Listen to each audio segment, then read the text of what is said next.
পৃথিবী মহাকাশচারীদের মতে ফুটবলের মতো খানিকটা।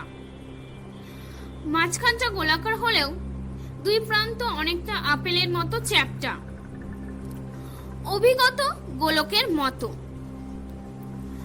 আচ্ছা, আমরা সবাই জানি চাঁদ থেকে পৃথিবীকে নীলাভ রঙের দেখা যায় বলে পৃথিবীকে আমরা নীল গ্রহ বলে থাকি।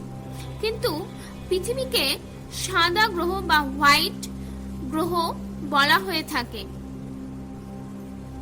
কারণ পৃথিবীর বাইরে থেকে বরফে ঢাকা পার্বত্য অঞ্চলগুলো বা সুমেরু ও কুমেরু প্রদেশ দুটিতে সূর্যের আলো পড়ে সাদা দেখায়। তাই পৃথিবীর বেশিরভাগ অংশই